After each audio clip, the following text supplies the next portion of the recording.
população rastrear, ou seja, em que doentes no pós-operatório, no pré-operatório podemos pedir marcadores nutricionais e como proceder quando eles vêm alterados.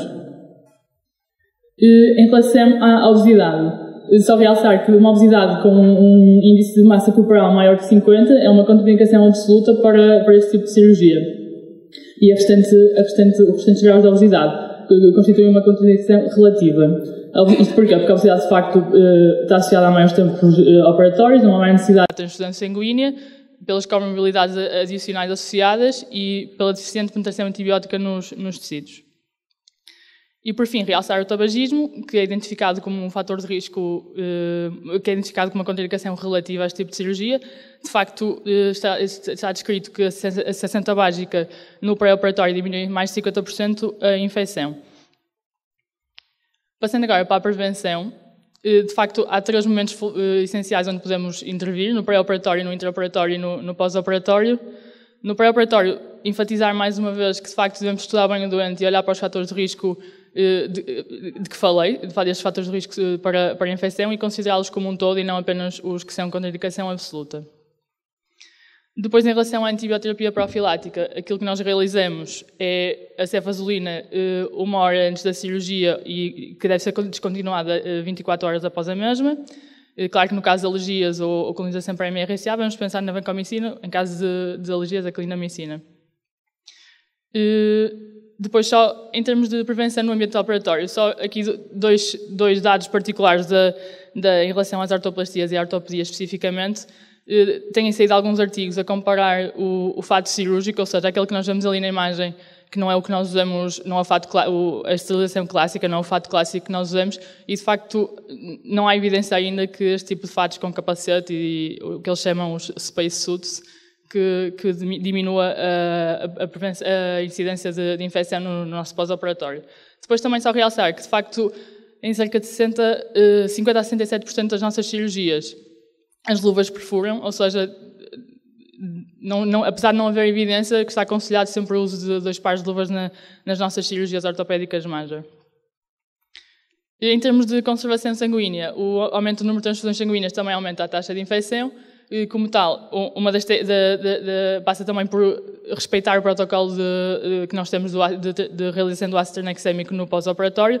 Todos os nossos doentes atualmente são candidatos à realização do mesmo, menos quando têm estes critérios de exclusão, que é o protocolo que nós estamos a seguir aqui no hospital. Depois, assim, um tema que é muito específico da ortopedia, que é a seleção do material protésico. Eu sei que provavelmente sou o único ortopedista, ou o único projeto de ortopedista nesta sala, e claro que isto é muito específico, mas só para perceberem um bocadinho melhor, porque também tem sido uma coisa bastante estudada nas infecções ortopédicas, é o tipo de material que usamos. E, principalmente nas artroplastias, põe-se muito a questão do cimento versus não cimento, ou seja, pois, não tinha visto o doutor pintado, que é o meu diretor de serviço e que entretanto chegou, mas... Pronto, afinal já posso falar para alguém. Pronto, em relação ao cimento versus não cimento. De facto, são estas as 2 maneiras de conseguirmos fixar a prótese ao osso, usar ou não cimento. À vossa esquerda está uma haste, um tipo de material que é revestido por um material trabeculado, ou seja, que faz a osteointegração da própria haste ao osso, ou seja, não precisa de cimento. E depois do vosso lado direito está uma prótese que tem uma superfície assim mais lisinha e esta assim vai ser usada com cimento. Ou seja, o que é que eles foram estudar? Se o próprio cimento interfere no risco de infecção, se o próprio cimento interfere no risco de infecção e o próprio revestimento do material. E chegou-se à conclusão que não, que é indiferente optarmos em termos de infecção, claro, é indiferente optarmos por próteses cimentadas ou não cimentadas. O que eles realçam é que, se calhar, em doentes diabetes e imunodeprimidos, que se calhar faz sentido ponderar sempre o uso de cimentação impregnada com antibiótico. Depois, em termos de interface, ou seja, há várias interfaces possíveis. Interface, o que é? É aquilo que nós fazemos articular entre si. Em relação a isto, de facto, a interface metal-metal, que é a prótese que está identificada no meio, parece predispor mais a um maior risco de infecção. Se bem que agora os materiais que usamos mais é a interface metal-polietileno e cerâmica-cerâmica. Em termos de abordagem cirúrgica, ou seja, das diferentes vias de abordagem que podemos chegar para fazer a mesma cirurgia, parece não haver influência no risco posterior de infecção, assim como a realização de artroplastias bilaterais, ou seja, no mesmo momento operatório, fazemos uma artroplastia à direita e à esquerda, operarmos as duas articulações, não parece estar associado ao maior risco de infecção. E depois, em termos de medidas pós-operatórias, na prevenção do pós-operatório, claro que comentamos então a profilaxia com antibiótico durante as primeiras 24 horas, e depois há a questão dos drenos. Nós aqui no hospital continuamos a usar drenos em todas as artroplastias que fazemos, quer seja do joelho ou da anca, mas já há séries com um grande volume de doentes que dizem que se calhar afinal não vale assim tanto a pena usar por sistema o dreno. De qualquer maneira, nós aqui continuamos a usar, aqui noutros sítios. Em termos de cuidados a ter com o dreno, o que está indicado é tirá-los às 24 ou 48 horas. Nós aqui, este é o protocolo que usamos no nosso serviço e tiramos-lo às 24 ou às 48 horas consoante a drenagem, o volume de drenagem que identificamos. Pronto, agora passando para o diagnóstico, já vimos os fatores de risco, já vimos a prevenção de infecção e agora como é que nós, perante um doente com uma suspeita de uma infecção em ortopedia, como é que vamos diagnosticar? Claro que a clínica é muito variável. Podemos ir desde da esquerda, em que é uma clínica muito mais fustra, em que temos só sinais inflamatórios locais, até à direita, que é o ideal para nós, porque nos facilita imenso o diagnóstico, porque vemos um trajeto fistuloso com a exposição do material da prótese e logo isto faz-nos o diagnóstico. Mas claro, depois aqui há uma área cinzenta que fica um bocadinho no meio e ficamos na dúvida. Quando assim é, podemos pedir exames de imagem. A radiografia será sempre então o primeiro método de imagem. Na radiografia podemos ver ali zonas mais radiolucentes na interface do material com um osso e que podem indicar então uma reação de osteólise, mas que não é específico para a infecção. Podemos também pedir a TAC, a ressonância magnética, para avaliar as partes moles adjacentes à prótese. Técnicas também de imagem nuclear, como a cintigrafia óssea, que não tem grande especificidade para a infecção. Agora, com a cintigrafia marcada com leucócitos, que aumentou um bocadinho então a qualidade deste método de imagem. Mas o que eu queria realçar é que e este é um algoritmo de diagnóstico, o último que saiu então neste consenso de ortopedia no mês passado, é que o diagnóstico as técnicas de imagem ajudam-nos nesta área cinzenta, em que ficamos na dúvida, porque o diagnóstico é muito pela clínica e muito pelos marcadores de infecção. Então, o que é que eles dizem? Que aqui nesta primeira parte, então, são os critérios MAJOR, são aqueles que nos basta ter um deles para fazermos um diagnóstico de uma infecção de periprotésica, que são 2 culturas, seja por líquido sinovial, seja por tecido, 2 culturas positivas. Ou então, a presença de um trajeto fistuloso com comunicação direta com a articulação ou a exposição de material ortopédico, ou seja, aquela tal ferida que eu tinha mostrado ali atrás. Pronto, e um destes critérios basta para fazer o diagnóstico de uma infecção periprotésica. Depois, há todos os outros doentes, não é? Que estes serão uma minoria, todos os outros doentes que nos deixam na dúvida. E então aí temos que pedir uma série de marcadores, seja serológicos, seja no líquido sinovial, como a PCR, os dedímeros, a AVS, a contagem de leucócitos, os polimorfonucleares, e todos estes vão estar associados a uma numeração, um valor, que depois vamos contá-los e vai nos dar o diagnóstico. Mais de 6 destes critérios, mais de 6 pontos dá-nos o diagnóstico e depois 3 a 5 ficamos naquela zona inconclusiva.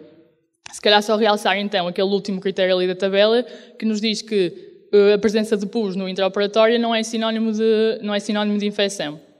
É muito a favor, mas não faz o diagnóstico.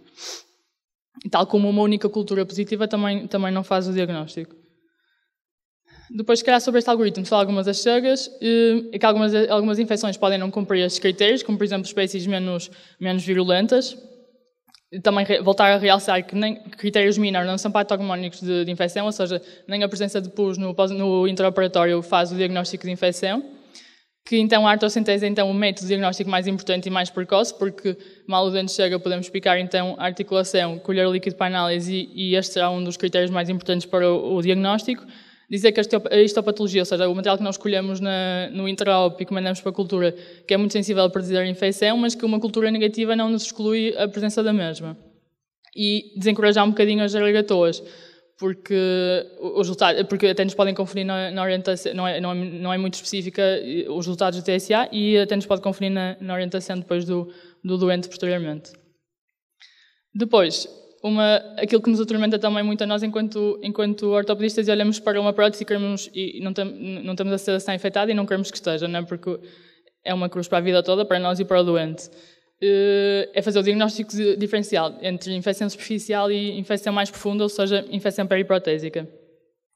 O que eles dizem aqui neste consenso é então que não há nenhum método de imagem ou clínica que permita fazer a distinção entre as duas. E que tem que ser muito pelo julgamento clínico e essencialmente pela artrocentese. Mais uma vez, realçar a importância da artrocentese. E esta diferença entre infecção da ferida superficial e profunda é importante porquê? Porque é a diferença entre fazermos um desbridamento superficial ou então levar o doente ao bloco para fazermos um desbridamento e uma limpeza da articulação. Eles dizem que, dadas as consequências devastadoras de uma infecção periprotésica, que o nosso limiar de intervenção para uma cirurgia uma intervenção mais agressiva que deve ser abaixo. Ou seja, à partida devemos sempre inclinar-nos mais para uma infecção profunda e não tentar que seja só uma infecção superficial. Em termos de classificação, porque é que a classificação é importante? Porque faz-nos aqui duas distinções entre infecção aguda e infecção crónica, que será entre as 4 semanas, ou seja, a partir das 4 semanas passamos a ter uma infecção crónica. E isto é importante porque a partir das 4 semanas eles consideram que é o timing definido para o aparecimento do biofilme, ou seja, a partir do momento em que o biofilme se fixa, se forma no material protésico, e portanto é muito mais difícil controlar, debelar uma infecção. E depois temos as infecções hematogéneas agudas, ou seja, num doente que estava bem, anos após a sua artroplastia estava bem, e que depois de novo começa com estes sinais e sintomas característicos de infecção. Então aí podemos considerar uma infecção aguda também, mas por disseminação hematogénea. Isto é importante porque esta diferenciação entre este timing do primeiro mês, porque é muito diferente tratarmos uma infecção aguda ou uma infecção crónica em termos de agressividade para o doente, porque está indicado numa infecção aguda ao primeiro mês é uma atitude mais conservadora, ou seja, vamos deixar o doente manter o seu material, a prótese inicial, vamos lá, abrimos, lavamos, mas mantém o seu material. Se for numa infecção crónica, então com mais de um mês, vamos ainda considerar que já apareceu o tal biofilme, vamos considerar que temos que ser mais agressivos e vamos tirar então todo o material protésico que o doente tem dentro da sua articulação. Ou seja, esta distinção entre infecção crónica e aguda é muito importante nas infecções em ortopedia. Em termos de tratamento, então, só realçar outra vez que a partir do momento em que diagnosticamos uma infecção destas, que temos que ter em mente que temos pela frente vários procedimentos cirúrgicos e também que o doente tem pela frente um curso de antibioterapia muito prolongado. Quais são as nossas opções, então? Optar por um tratamento cirúrgico, quase sempre à cabeça, e pode ser tão simples como abrir de novo a articulação, desbridar e mantermos o material, ou então pode ser quanto mais agressivo como abrimos a articulação, tirarmos todo o material, voltarmos a pôr novo, ou então não voltarmos a pôr material de todo e ficamos com uma articulação que não é funcional. Em última análise, pode também ter que se recorrer à amputação. Então, esta é a primeira opção, é aquela que nós preferimos sempre, mas é aquela que, como vos tinha dito, só pode ser usada em casos de infecções agudas. O que é que fazemos neste caso, então? Desbridamos todo o tecido infectado, seja o osso, partes moles, tudo. Substituímos os componentes móveis. O que é que isto quer dizer? Os componentes móveis são, por exemplo, o polietileno, que é aquele plástico que está ali entre as próteses, isto aqui, ou então a própria cabeça femoral, que também, ou seja, componentes móveis é tudo que sai facilmente e não está agarrado ao osso. Desbridamos, tiramos os componentes móveis e fazemos uma lavagem abundante, com soro fisiológico, com pistolas de pressão, o que for, mas é isto que fazemos. Só podemos fazer isto então em infecções agudas, até o primeiro mês. Quais são as vantagens? Claro que tem menor agressividade cirúrgica e, para além disso, preserva-se muito mais o próprio osso do doente. Desvantagens: podemos estar a fechar os olhos a um material que, só porque estabelecemos aquele timing do primeiro mês, é um material que está de facto infectado e, portanto, dependendo dos fatores de risco do próprio doente, pode levar a taxas de insucesso em alguns doentes até aos 68%. A segunda opção, então, que é um bocadinho mais agressiva, que é em caso de infecções crónicas, em que não podemos manter o material. Vamos então tirar tudo, ficamos com uma articulação deste género. Ou seja, sem nada, mas esta até é bastante boa, para o que às vezes se vê. Ou seja, claro que perdemos muito osso, para além porque sempre agarrado ao material que tiramos, à prótese que tiramos, vem sempre, por mais cuidado que se tenha, vem sempre muito osso atrás. Ou seja, é muito mais agressivo para o doente.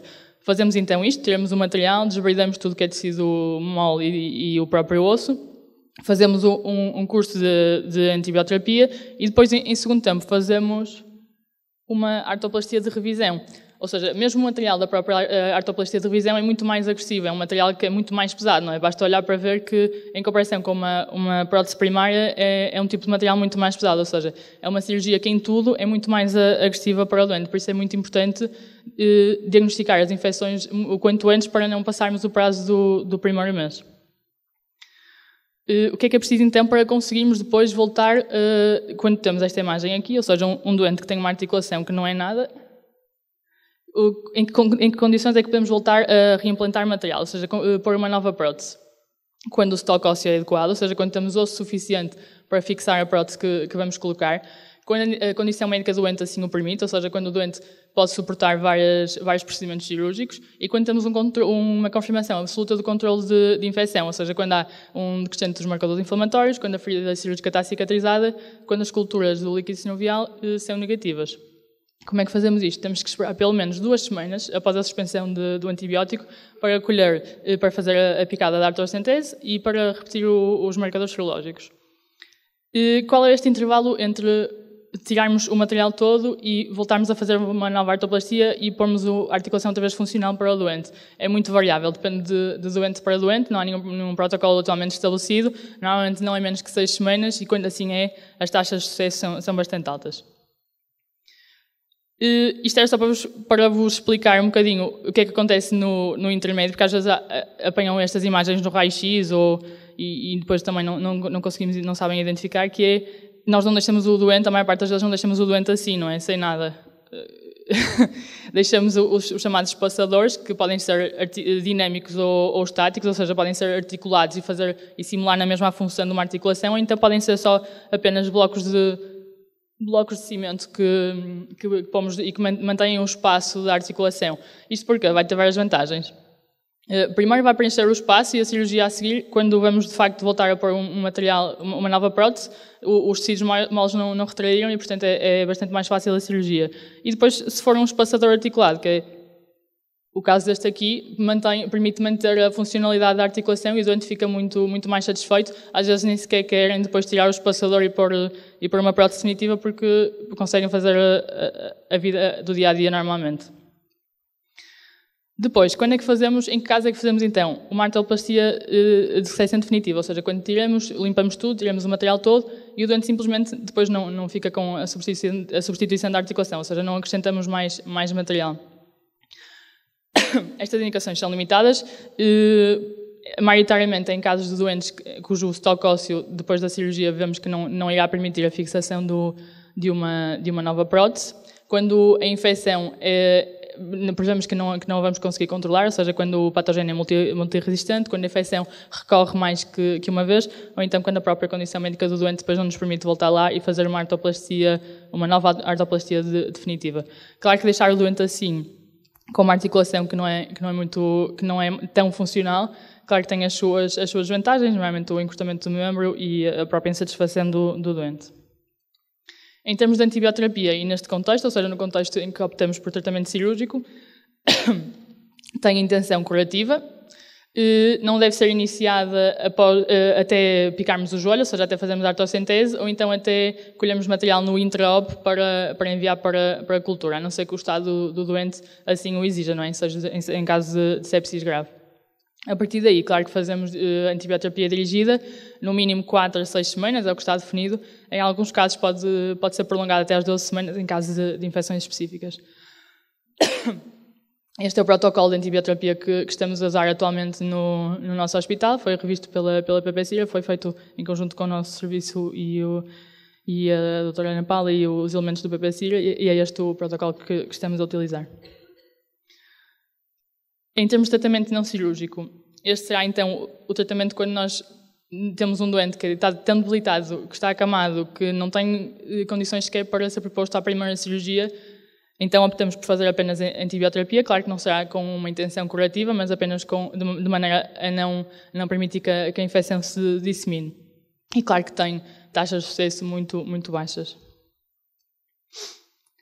Em termos de outras infecções que eu tinha falado no início, os princípios são um bocadinho transponíveis, mas é claro que uma coisa é estarmos a falar de um doente que foi submetido a uma operação em termos eleitivos e por uma patologia eleitiva, ou então um doente que foi submetido a uma cirurgia por fratura. Claro que em casos de fratura e fixação, a utilização de material por uma fratura, temos sempre que pensar que se tirarmos o material, vamos ficar com uma fratura que poderá ser instável. Então temos sempre que avaliar primeiro a estabilidade da fratura, avaliar se a fratura está consolidada. Se não estiver consolidada, à partida é mais a favor de manter o material, a não ser que o estado do doente seja tão grave que assim o exija. Ou seja, temos que ponderar um bocadinho manter a estabilidade óssea com a manutenção do material, ou então, pela manutenção do material, manter também o foco de infecção. Em termos de infecção da coluna, também a mesma coisa se aplica. De facto, o gold standard na coluna é sempre a lavagem, o desbridamento cirúrgico e a manutenção do material. Isto porquê? Porque a manutenção do material, para além de aumentar a instabilidade do problema de coluna que o doente tem subjacente, também parece melhorar a parte da erradicação da infecção, a própria estabilidade melhora a erradicação da infecção. Pronto, e é isso que eu vos tinha a dizer. Deixo-vos com uma imagem de uma prótese de anca infectada da semana passada. De facto, podia ser a semana passada, há 15 dias, há 3 semanas, porque todas as semanas temos uma. Só dizer que é um problema muito... Parece um talho, eu sei, mas nós não somos muito limpinhos. E, de facto, só dizer que é um problema que nos preocupa bastante e que todas as semanas nos aparece.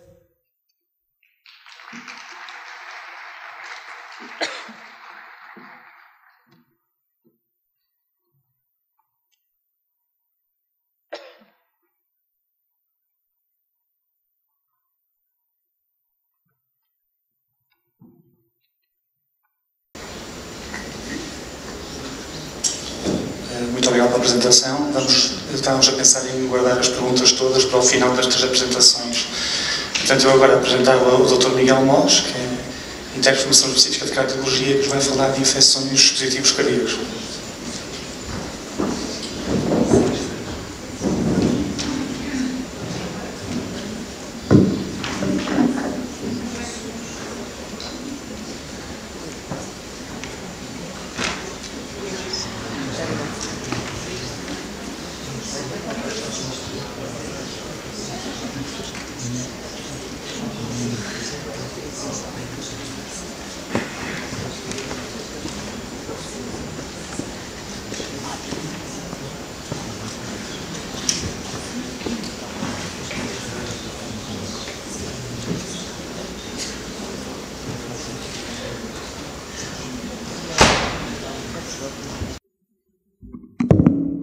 Boas tardes.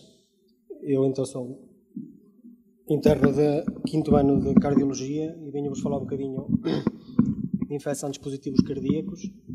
Para me facilitar a vida a mim e também a vós, optei por falar apenas de dispositivos eletrónicos.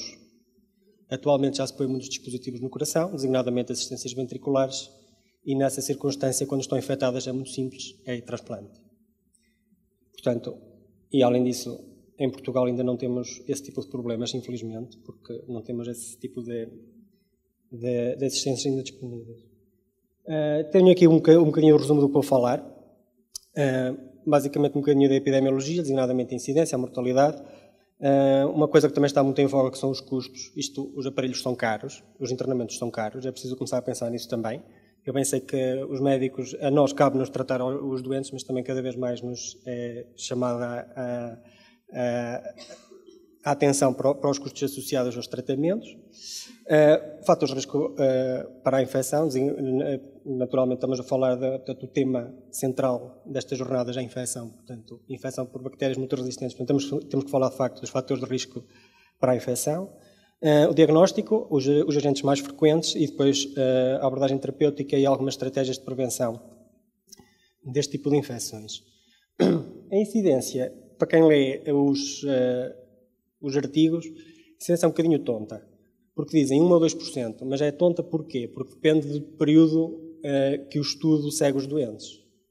Portanto, há estudos que seguem os doentes a 1 ano, há estudos que seguem os doentes a 5 anos. A 5 anos, naturalmente, que a infecção é mais alta que a 1 ano. Portanto, dizer que é 1 a 2% é uma generalização um bocadinho tonta. O que se pode fazer é falar por cada mil devices implantados, e aí estamos a falar à volta de 4 ou 5 por 1000 doentes ano. Atualmente já representam cerca de 10% de todas as endocardites, portanto cada vez mais é um problema que nos bate à porta. Estes são os dados americanos. Os americanos, como têm uma medicina muito baseada nas seguradoras, têm dados, conseguem compilar dados absolutamente monstruosos. Este artigo já é de 2017, mas compila os dados apenas disponíveis até 2011, e tirando ali aquele pico que eles não conseguem perceber muito bem de 2009, eu julgo que deverá ter a ver com alguma publicação de algum estudo. Mas pronto, tirando aquele pico ali de 2009, que é este aqui, o número de implantes e o número de infecções naturalmente está a subir. Pior ainda é analisarmos em que faixas etárias é que temos as infecções. Já predominam claramente nos doentes entre 65 e 84 anos, e estamos a falar de 2011, portanto significa que atualmente, provavelmente, o nosso panorama ainda é pior, ou seja, doentes cada vez mais velhos e com maior número de comorbilidades. Trago-vos aqui só um exemplo que é de um centro em Espanha, de Córdoba, que eles compilaram resultados durante 27 anos, até 2013, até um bocadinho mais atualmente. Portanto, na parte de cima temos o número de dispositivos implantados e o número de infecções. Portanto, basicamente até a década de 90 era o céu. Aliás, dali, portanto, nestes dados aí não sei se dará para ver, mas entre 87 e 93, portanto, nestes 6 anos, só tiveram uma infecção de device, de um pacemaker. Portanto, era o céu, não havia. Atualmente, o número foi aumentando, e na parte de baixo, em que eles comparam com o número total de infecções, de facto, já têm os números que eu vos tinha dito antes, cerca de 9% de todas as endocardites já são associadas a dispositivos. Falamos de mortalidade. Mortalidade associada a estas infecções está mais ou menos estável à volta dos 4, 5% de forma global, mas também voltamos a cair nas generalizações. 4 ou 5% não parece muito, e de facto, em geral, para uma infecção associada, portanto, uma infecção deste nível, com esta gravidade, não parece muito, mas é preciso estratificar isto muito bem. A primeira estratificação que é necessário fazer, trago-o lá aqui ao lado, são que agentes é que causam a infecção. É que o agente mais frequente que causa a infecção é o Staphylococcus, que é a linha amarela, que é dos que têm pior prognóstico. Portanto, isto é o prognóstico a 5 anos, bem sei que são doentes idosos, mas a 5 anos tem uma mortalidade absolutamente monstruosa. O piorzinho é os fungos, mas todos nós sabemos o que é uma infecção de qualquer coisa associada a fungos. Já se sabe que são doentes que provavelmente são imunodeprimidos ou têm uma série de comorbilidades, portanto o seu prognóstico é sempre muito reservado.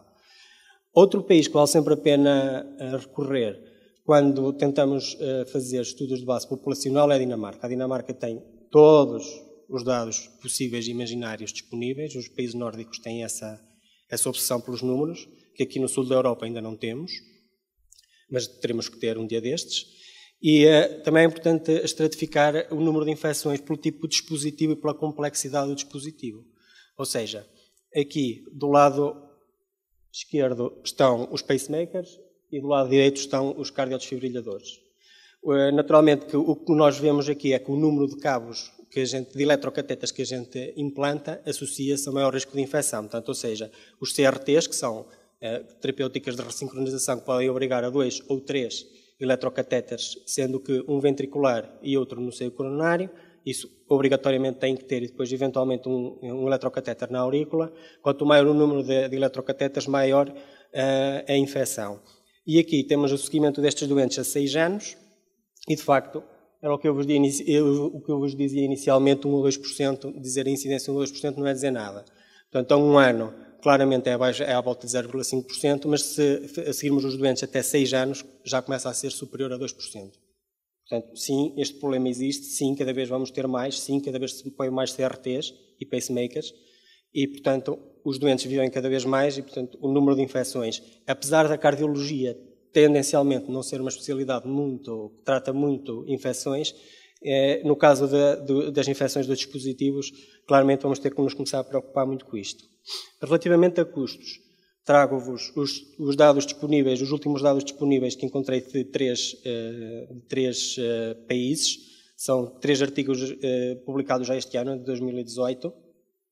Aqui são franceses, canadianos e americanos. Naturalmente que os custos associados a isto dependem do tipo de device que estamos a falar, mas no devicezinho mais simples possível, que é um pacemaker, no caso dos franceses, aliás, qualquer destas infecções dá para comprar um carro. Agora, a gama do carro é que depende um bocadinho também da gama do aparelho. Se o aparelho for o mais básico possível, seguramente nos dá para comprar um ponto. Mas chegamos a determinado tipo de device que já dá para comprar um carro com uma certa qualidade. Designadamente na América, em que os custos são absolutamente monstruosos, e eles têm aqui, não sei se vê aí muito bem, mas isto é $50.000. Portanto, custos associados superiores a $50.000. Os canadianos, que não sei muito bem quanto é que está a valer o dólar canadiano, sinceramente não cheguei a ver, mas eles falam em cerca de 30.000 euros, portanto a média destes doentes todos é cerca de 30.000 euros, não, cerca de $30.000 canadianos. Onde é que se gasta o dinheiro? Sobretudo em hospitalizações prolongadas. É preciso retirar o aparelho, que demora um certo tempo, é preciso esperar algum tempo que o antibiótico faça efeito e reimplantar novamente o aparelho, se estiver indicado, e é preciso depois estratificar isso para cada doente. Portanto, a maior parte dos custos são associados à hospitalização e, ao contrário da ideia que a gente tem, o aparelho em si não é o grosso do custo deste tipo de infecções. Aqui também são dados americanos, de um estudo em que, de facto, eles estudaram 5.400 doentes com infecções de CDI, portanto, tem que ser estudos nacionais para terem estes números, são sempre números muito grandes, e, portanto, para se estudar isto é preciso uma população muito substancial. Eles dividiram aqui os doentes em 4 grupos, eu não vou estar aqui a explicar exaustivamente todos os estudos, senão nunca mais saímos daqui, mas pronto, eles basicamente dividiram os doentes num grupo em que o aparelho foi removido e um grupo em que o aparelho não foi removido, e naturalmente que a mortalidade depois reflete isso. Ou seja, os doentes que são internados por infecção e o aparelho não é removido têm uma mortalidade, isto é, a 1 ano, substancial, cerca de 50% morrem. Portanto, o tratamento inicial deve ser sempre, o objetivo inicial deve ser sempre retirar o aparelho. A seguir, aparece-vos a linha a preto, esta aqui. São doentes que, de facto, o aparelho não foi removido, mas, não sendo o aparelho que não foi removido, mas também não obrigou a hospitalização, provavelmente estamos a falar de uma infecção mais localizada e não de uma verdadeira endocardite de pacemaker. E, portanto, tem um prognóstico que, ao ano, naturalmente, que reflete, que é claramente pior também. Aqui é a lista dos fatores de risco associados à maior mortalidade, que no fundo são aquelas coisas que todos nós estamos à espera, portanto, os doentes cujo aparelho não é retirado, a idade. As senhoras estão protegidas, estão sempre protegidas as senhoras, nunca percebi muito bem porquê. Ao contrário, os velhos estão sempre desprotegidos, quanto mais velho, pior. E, naturalmente, que o número de comorbilidades também tem aqui um papel importante, quanto maior o número de comorbilidades, pior. E digo-vos isto porquê?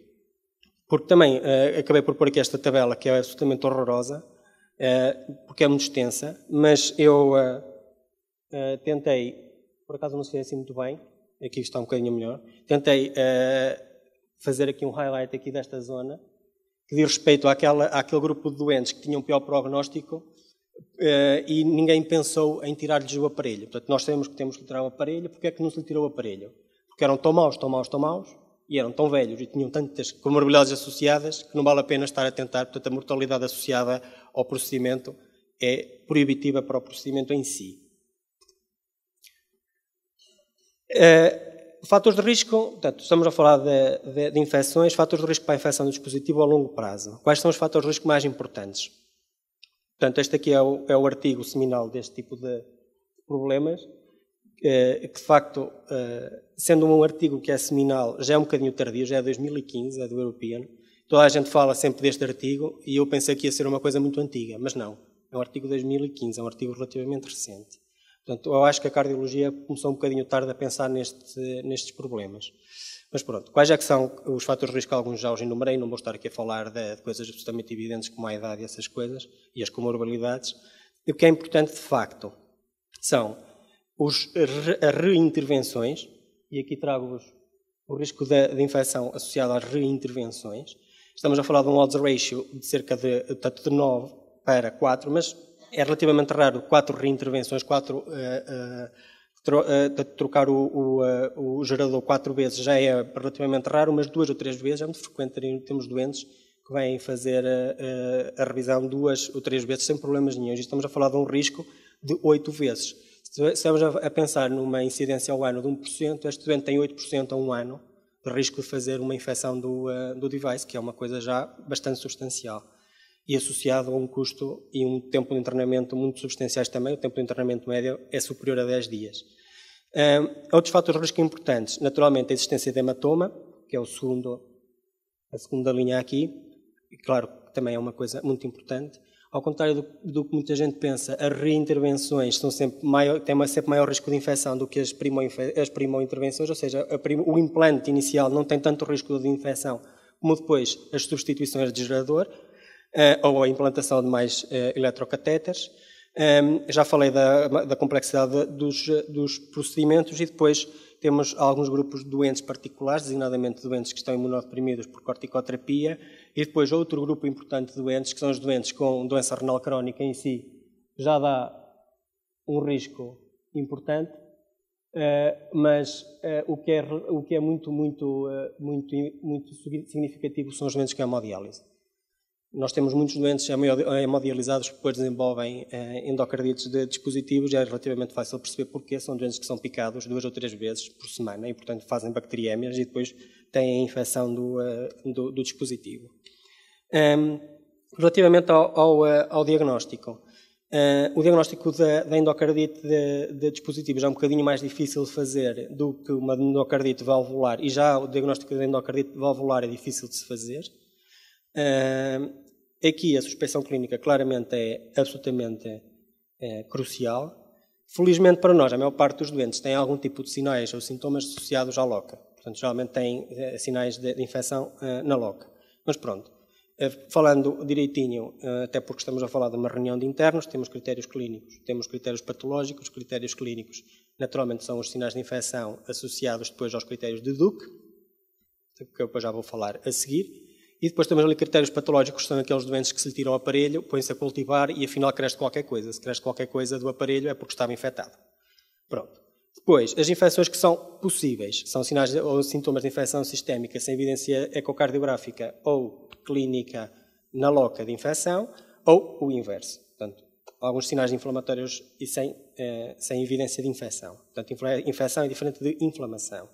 A classificação, atualmente, também já está um bocadinho à cardiologia, cada vez mais complexa.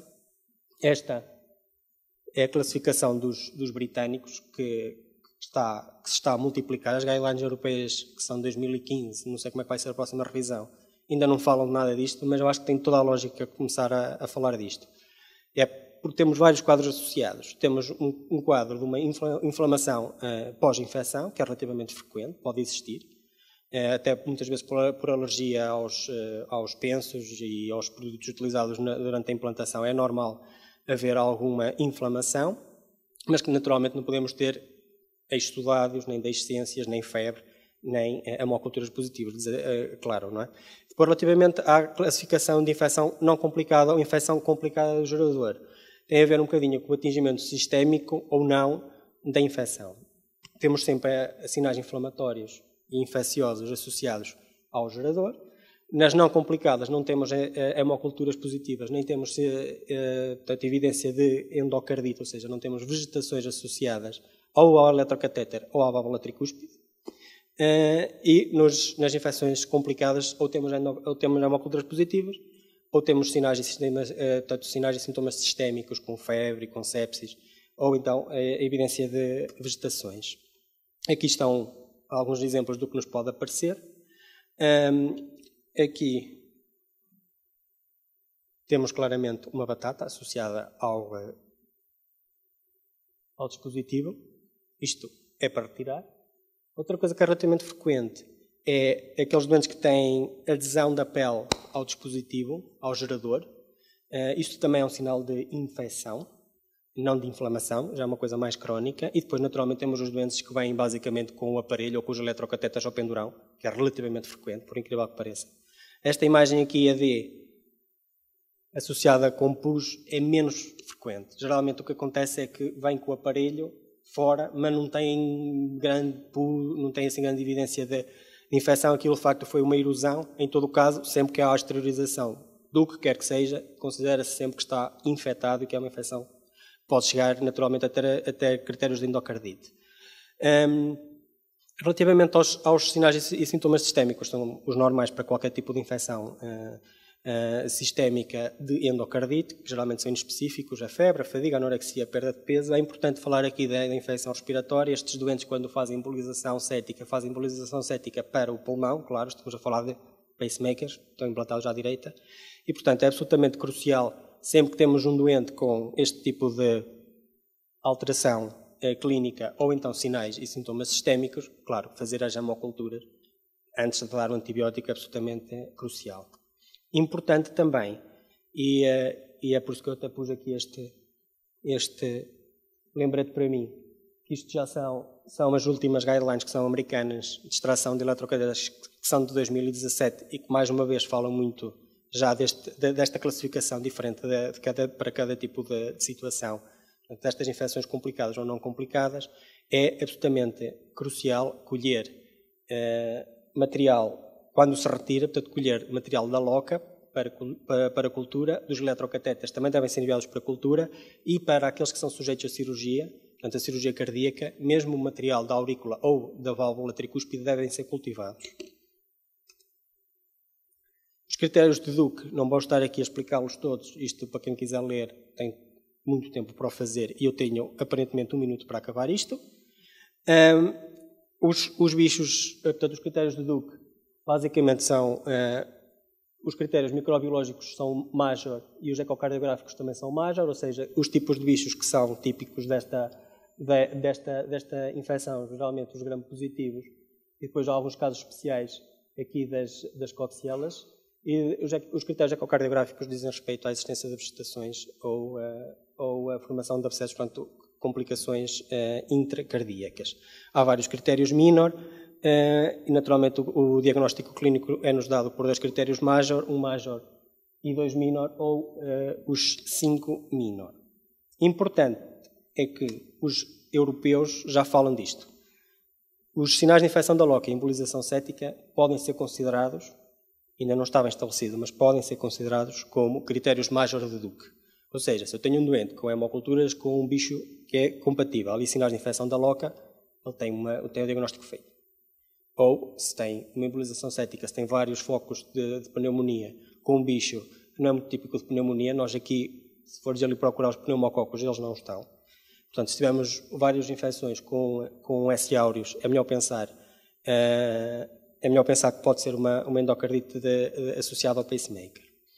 Aqui trago-vos a nossa abordagem, o nosso protocolo, naturalmente que inicia sempre pela história, exame físico, colheita de hemoculturas. As hemoculturas devem ser colhidas 3 pares com 30 minutos de diferença entre elas, e depois ecocardiograma e ecotransesofágico para todos os doentes. Não há doentes que precisam ou doentes que não precisam. Todos os doentes devem fazer um ecotranstorácico e a seguir um ecotransesofágico para excluir ou para caracterizar o tipo de endocardite que estamos a falar. Se houver evidência de infecção da loca e depois hemoculturas, como já vos tinha dito, hemoculturas ou ecocardiograma com atingimento do endocárdio, temos uma infecção complicada. Se não, temos uma infecção não complicada.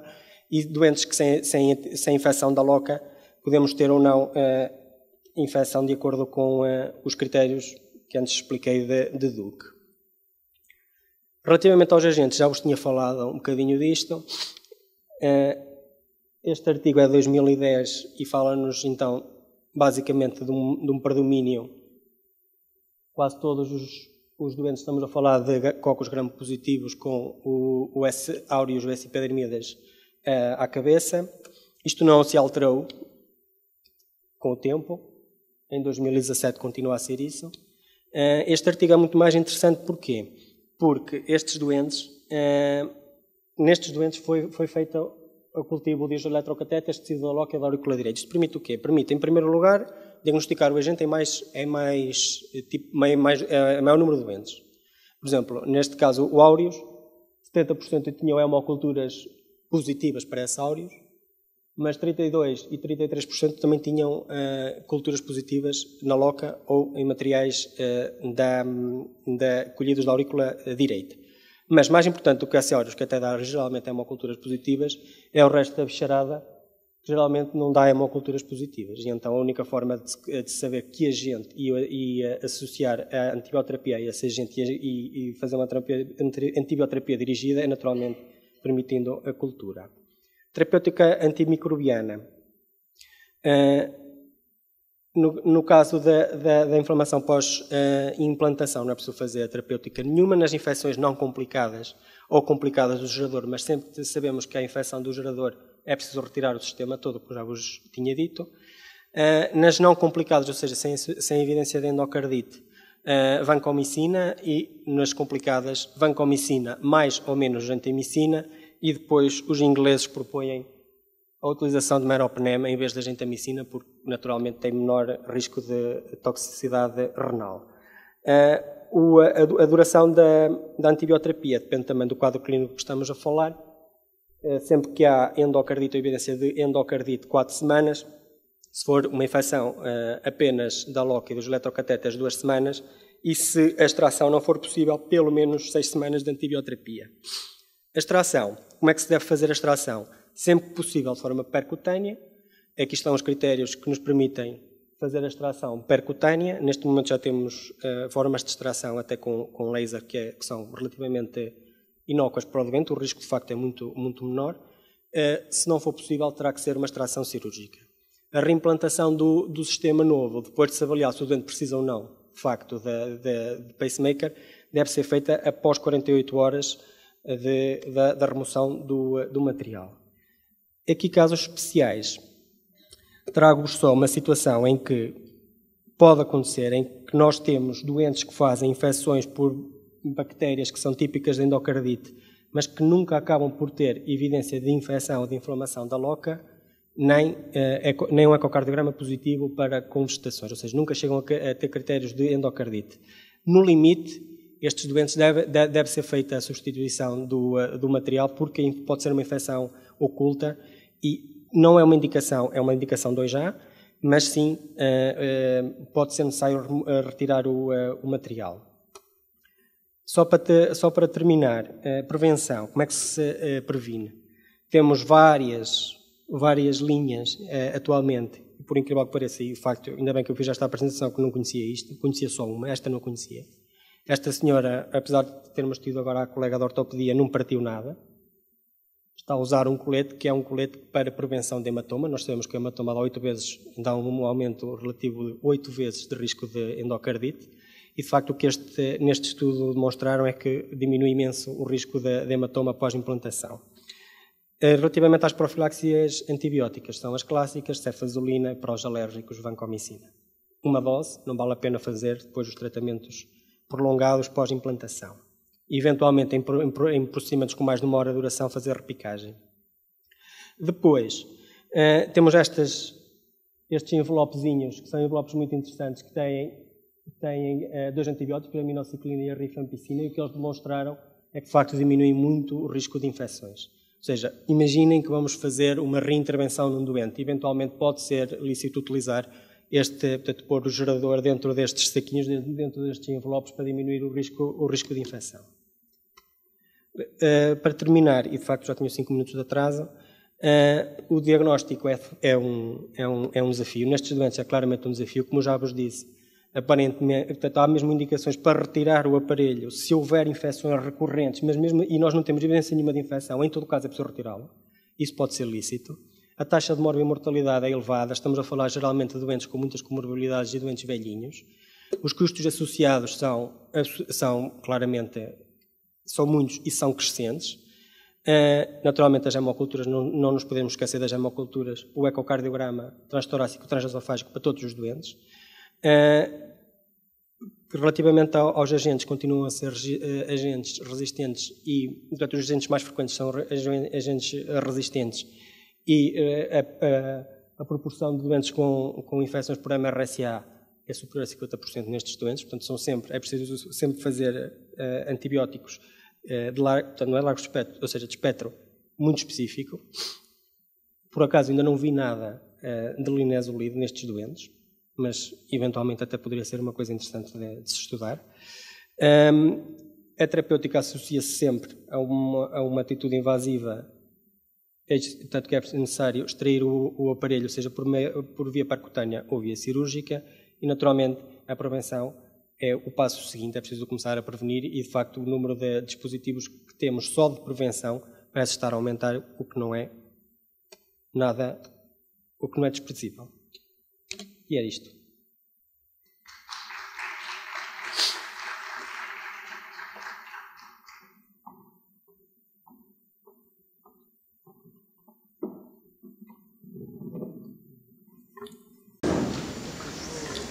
Muito obrigada pela apresentação, Miguel.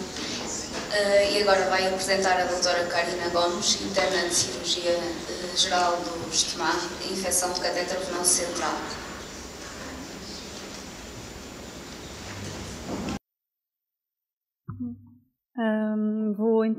Fui convidada a falar sobre infecção do catéter venoso central, que é um assunto que é um pouco transversal a todas as especialidades e não especificamente da cirurgia geral, uma vez que quase todos nós já tivemos que lidar com doentes sem acessos periféricos e que tiveram que colocar catéter venoso central e que por isso é um tema de extrema relevância a tratar.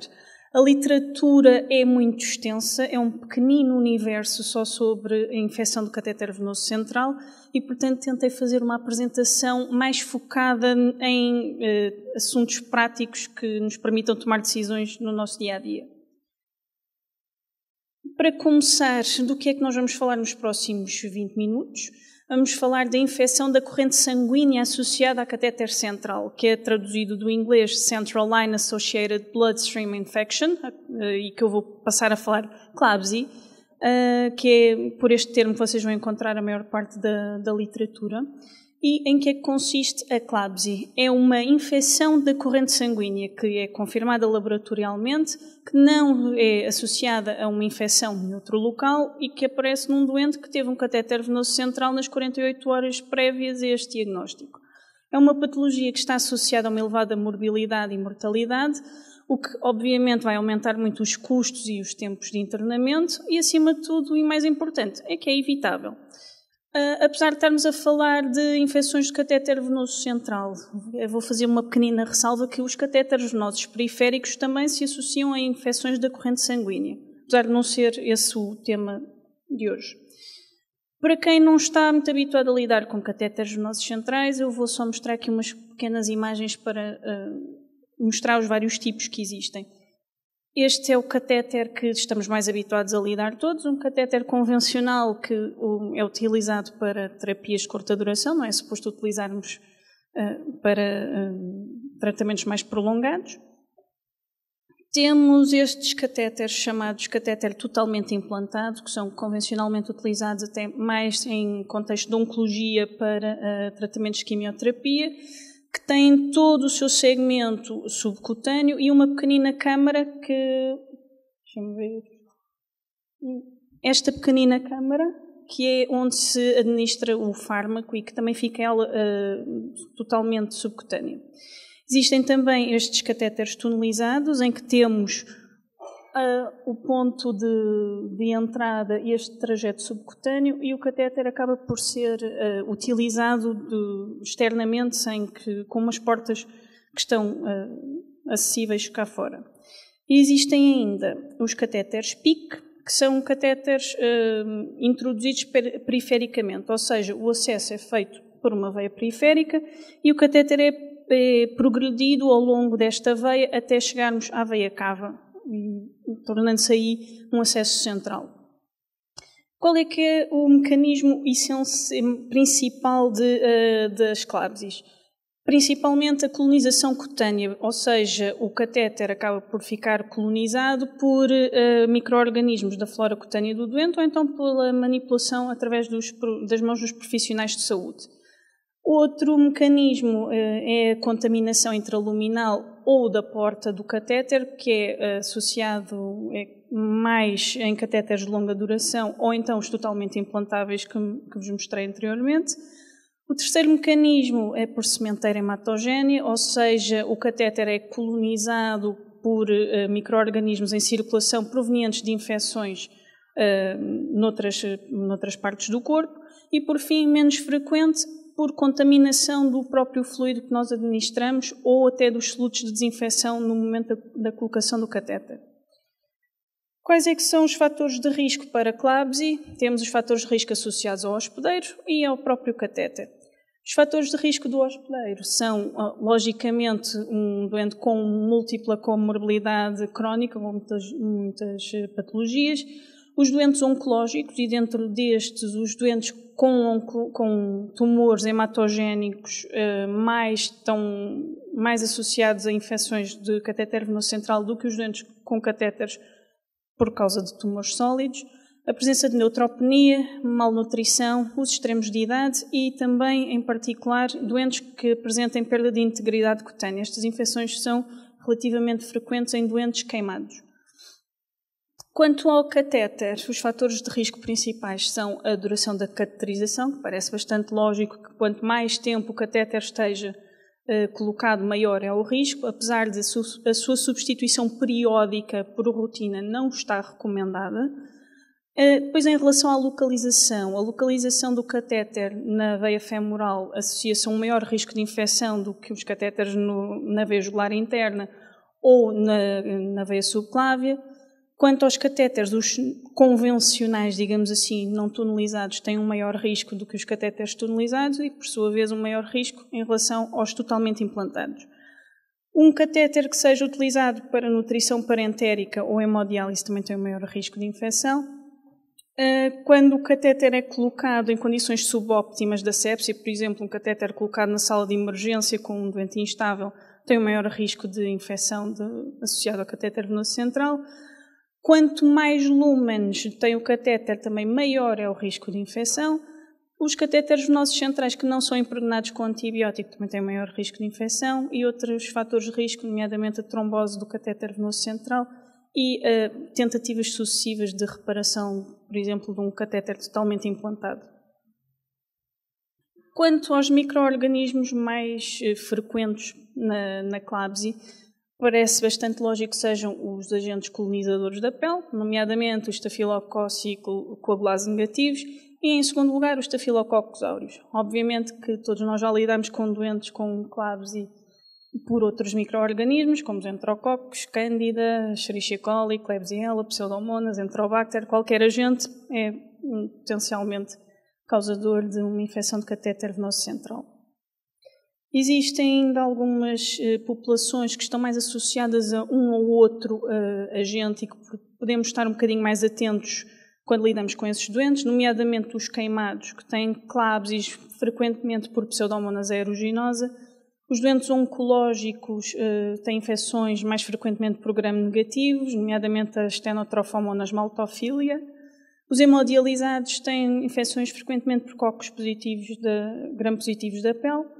E os doentes com nutrição parentérica prolongada, como, por exemplo, doentes com síndrome de intestino curto, têm muitas vezes infecções do catéter venoso central por fungos. Como é que podemos fazer o diagnóstico desta patologia? Podemos ficar com alguma suspeita perante alguns sinais. A febre é o sinal mais sensível, mas como vocês podem imaginar, não é muito específico. Um doente com febre não vamos logo assumir que vai ter uma infecção de catéter venoso central. A inflamação ou a presença de exudado no local de inserção do catéter é muito mais específico, mas não é uma coisa que seja muito frequente nestes doentes. Portanto, a sensibilidade é muito baixa.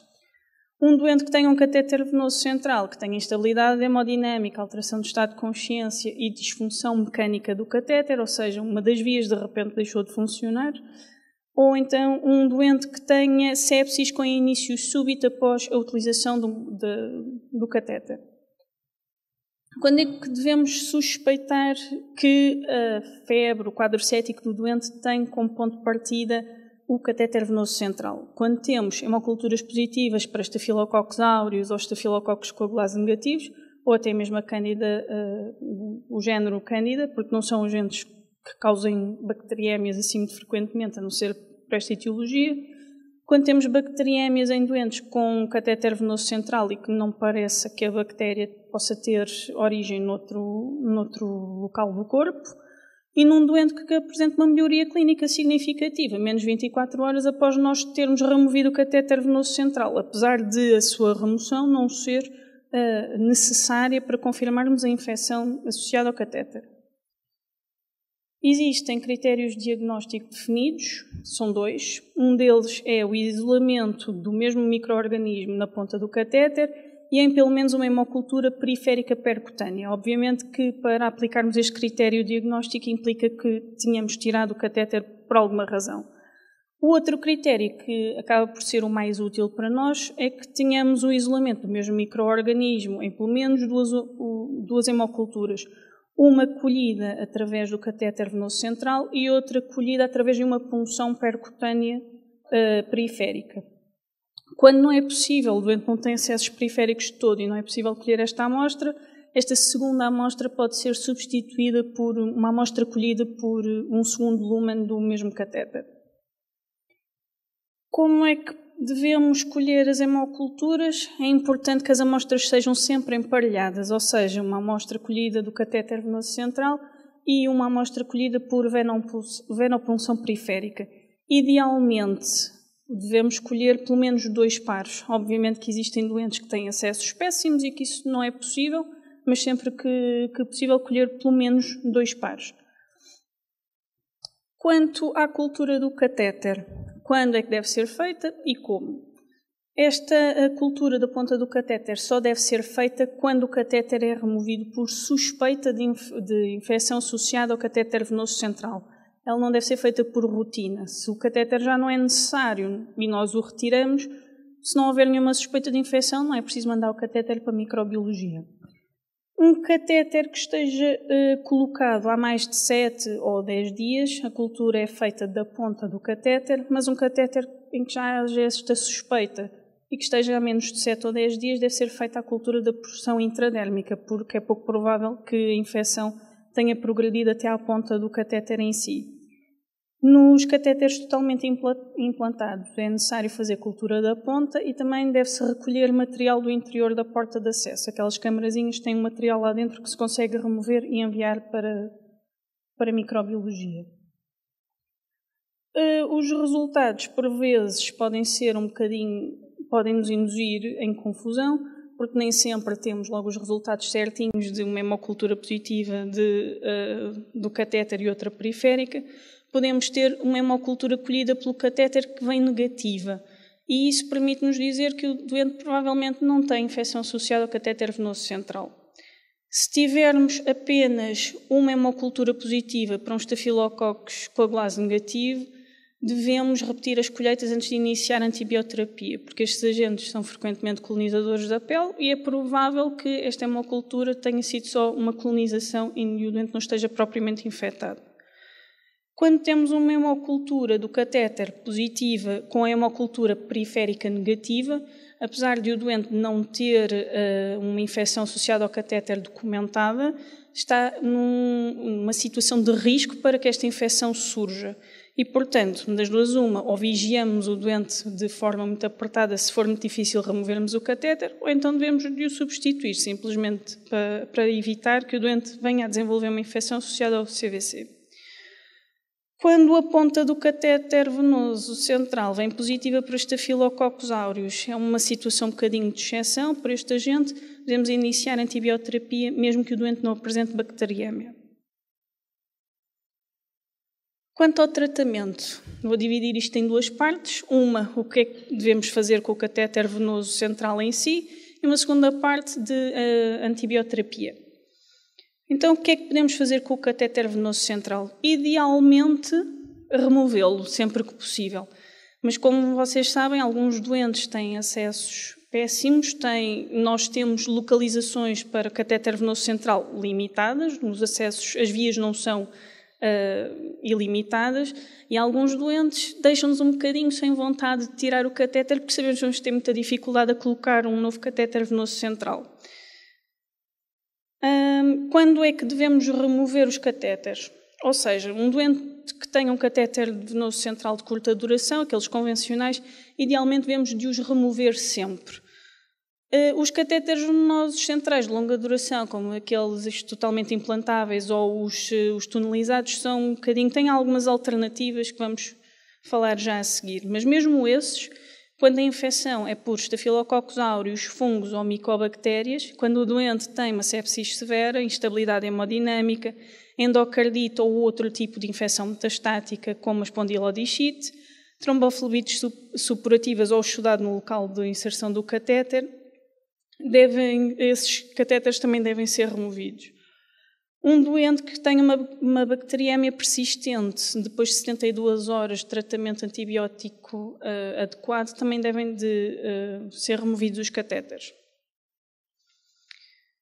Volto a salientar que a substituição periódica do catéter venoso central não está recomendada, não reduz significativamente o risco de infecção da corrente sanguínea e, além disso, mais uma vez, aumenta as complicações mecânicas e há doentes que nós não temos de todo muitas alternativas em termos de acessos centrais. Quando é que podemos substituir o catéter venoso central?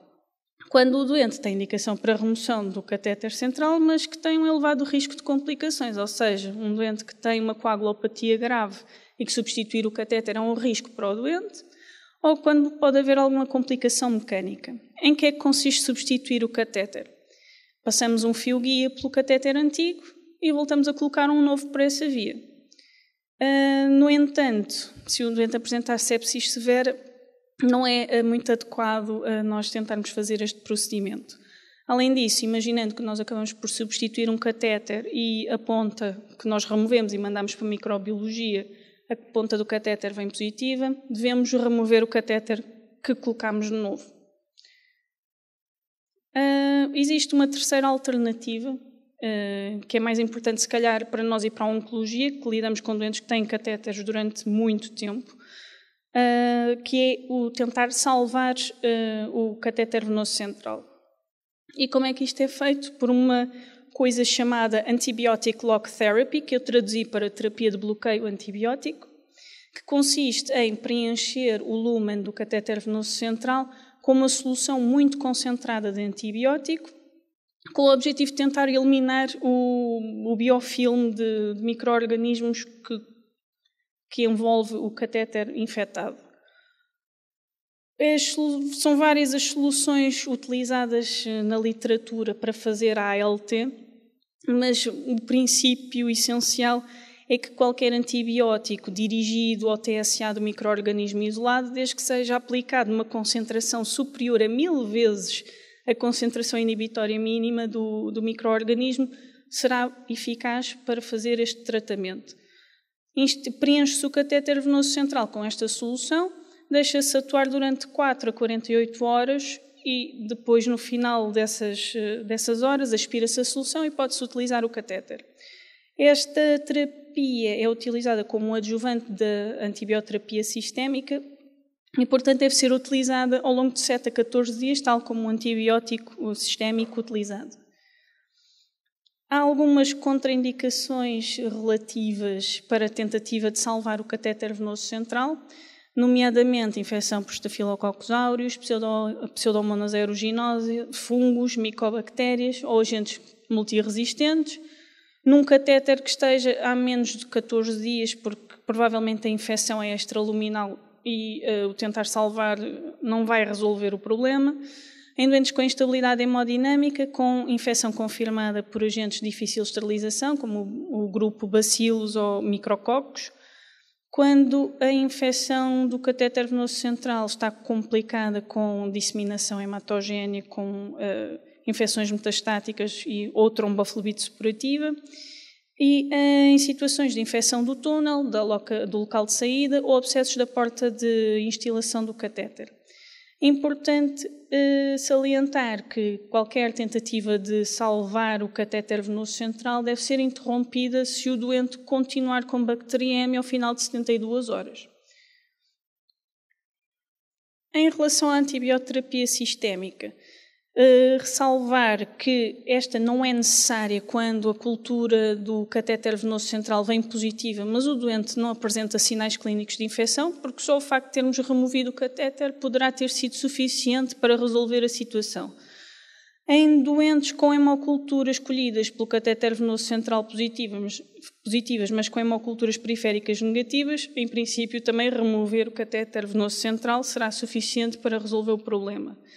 E também em doentes que apresentem flebite, mas que não tenham sinais de infecção.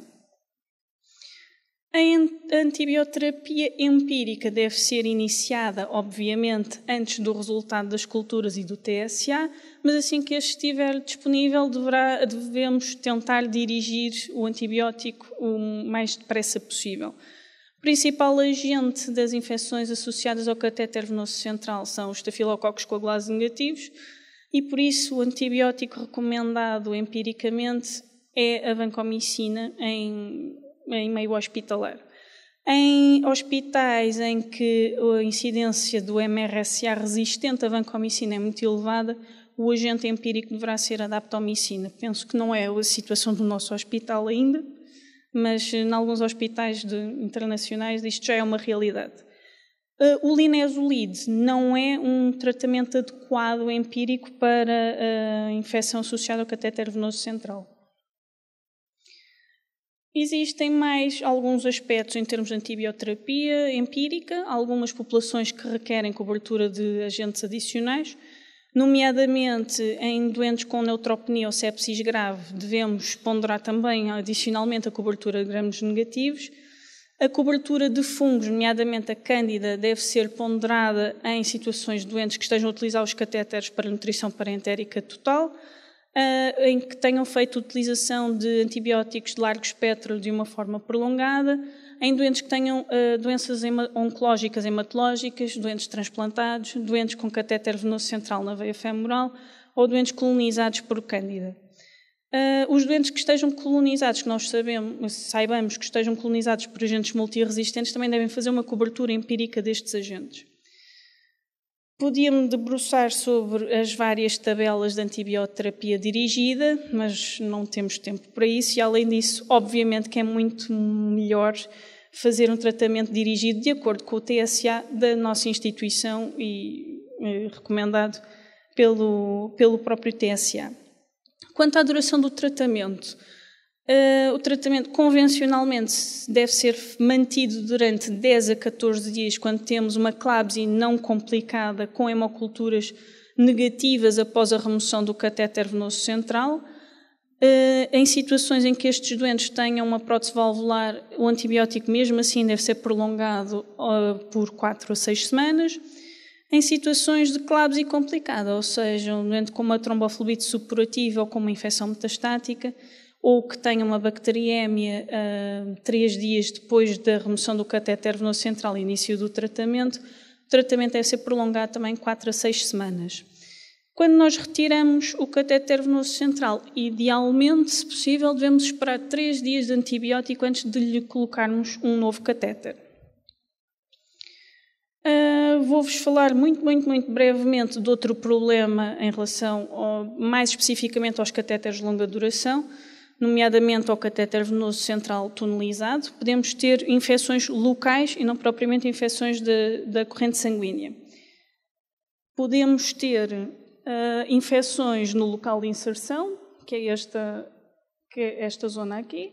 Podemos ter infecções no local de saída ou podemos ter infecções no túnel subcutâneo do catéter. A infecção no local de inserção deve ser tratada através da remoção imediata do catéter venoso central, não adianta tentar salvá-lo. Não devemos substituir este catéter sobre o fio-guia no catéter anterior. E é tratada com antibiótico apenas 7 dias, se conseguirmos excluir que o doente não tem infecção da corrente sanguínea. As infecções do local de saída. O diagnóstico é feito através da cultura do exudado cutâneo e de hemoculturas. Na ausência de infecção da corrente sanguínea, basta fazer antibioterapia tópica. Se o antibiótico tópico não for suficiente, devemos manter antibiótico sistémico durante 7 dias. Se o antibiótico sistémico também não funcionar, devemos então remover o catéter tunelizado. Em situações de infecção do túnel, ele manifesta-se por eritema, dores e uma tumefação a mais de 2 cm de distância do local de saída e é tratado através da remoção do catéter venoso central ou em situações de desesperos. Drenamos a loca e fazemos antibiótico sistémico durante 7 dias. Só a parte da prevenção da infecção da corrente sanguínea associada ao catéter venoso central também era mais um universo que podíamos falar aqui, mas deixo-vos só estas breves noções de prevenção, que é o catéter, devemos tentar evitar colocá-lo na veia femoral sempre que possível, devemos utilizar a técnica ascética, e isto implica mesmo batinha, touca, luvas esterilizadas, desinfecção das mãos, técnica ascética completa. O facto de dispensarmos um destes elementos aumenta significativamente o risco de infecção associada ao catéter venoso central. Devemos garantir a manutenção apropriada do catéter, e isto tem mais a ver, se calhar, com cuidados de enfermagem do que propriamente médicos, mas é essencial. Um catéter venoso central que tenha sido colocado de forma emergente, por exemplo, numa situação de choque na sala de emergência, deve ser substituído nas primeiras 48 horas após a sua colocação. E, mais importante que tudo, sempre que o catéter venoso central deixa de ser necessário, devemos de o remover. E era isto. Obrigada.